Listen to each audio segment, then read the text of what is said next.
Yes, good morning, everyone. I hope all is well. If so, thanks to God. Now, I want to tell you something very important.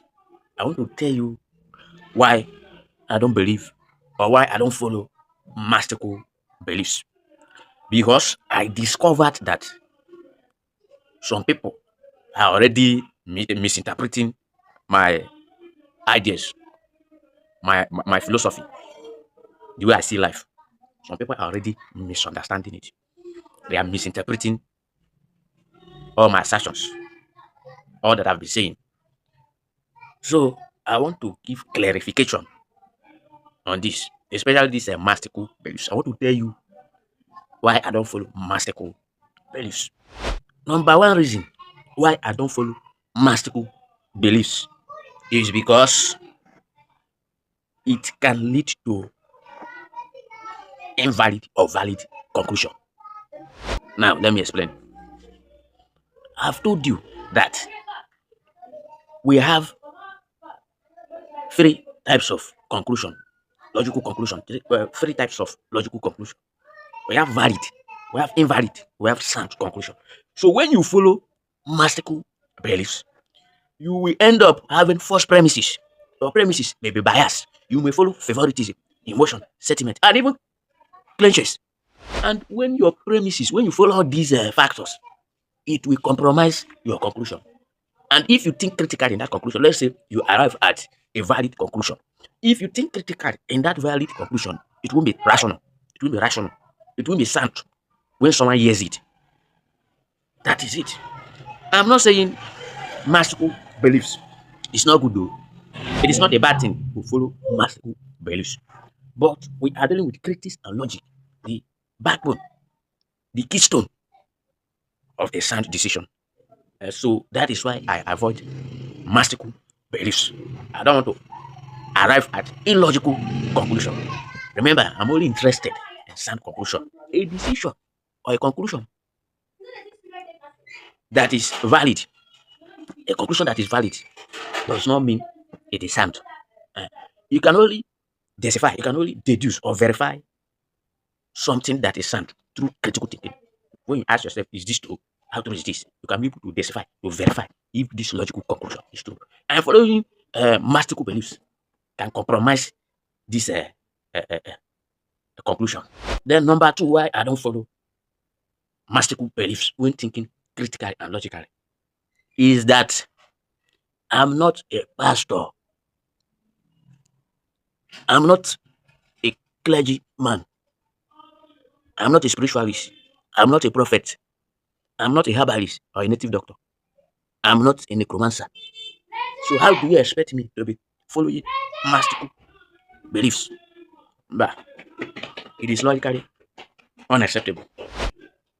In critics and logic, we only deal with evidence-based information.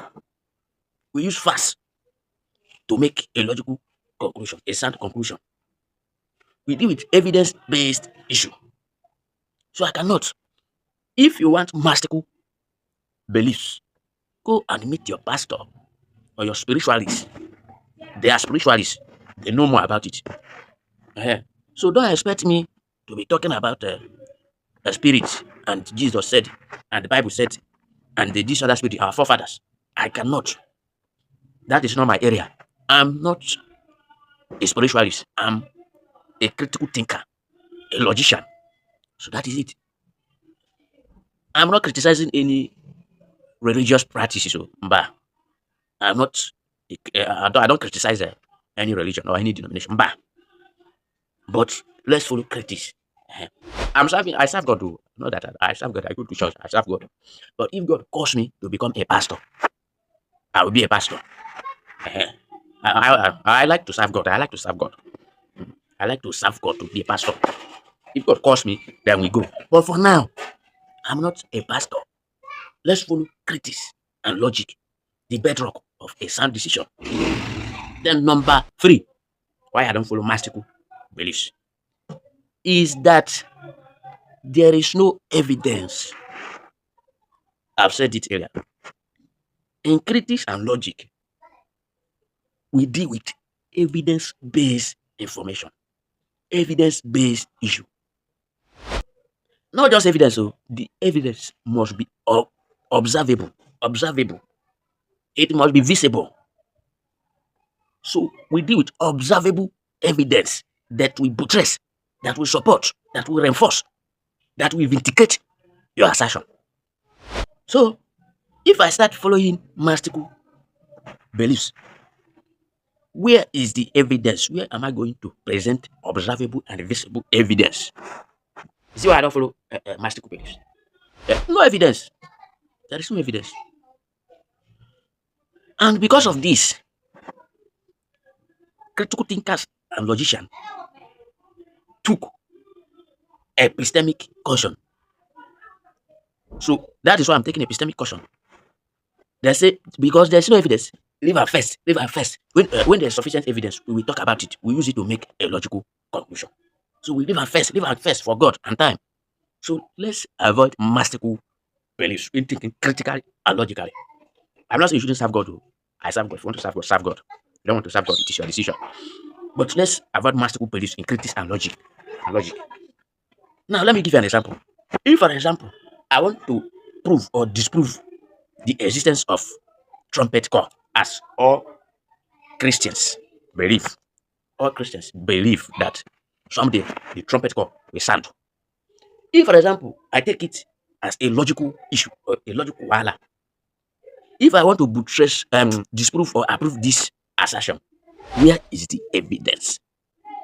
So I cannot categorically tell you that trumpet call is a lie, and I cannot categorically tell you that trumpet call is false. I cannot falsify it, and I cannot also verify it. That is it, because there is no evidence. We are talking about observable, visible evidence. So that is it. So when logicians and critical thinkers realized this, they took a logical step, a critical step. They took epistemic suspension of judgment. They live and first. There is no sufficient evidence to buttress, to reinforce it. Now let me tell you, evidence is what makes an assertion strong. When you use evidence, it will make it undefeatable, undeniable, unquenchable, indestructible. It will make it strong, logically strong. It will reinforce it, support it, so that the analyst will arrive at a solid conclusion. Even in law, you cannot write petition, you cannot file for any case without evidence. They deal with evidence-based information, evidence-based issue. You cannot arraign someone without evidence, without proving beyond all reasonable doubt that this person is the culprit, this person is the perpetrator of such crime, of the crime. But the absence of an evidence is not an evidence that something does not exist. I cannot say because there is no evidence of trumpet call. Therefore, trumpet call does not exist. But that is logical fallacy. So always take critical and logical steps. I've told you they are the foundation, the building block, the cornerstone, the backbone, the bedrock of a solid or sound decision. Click the follow and like.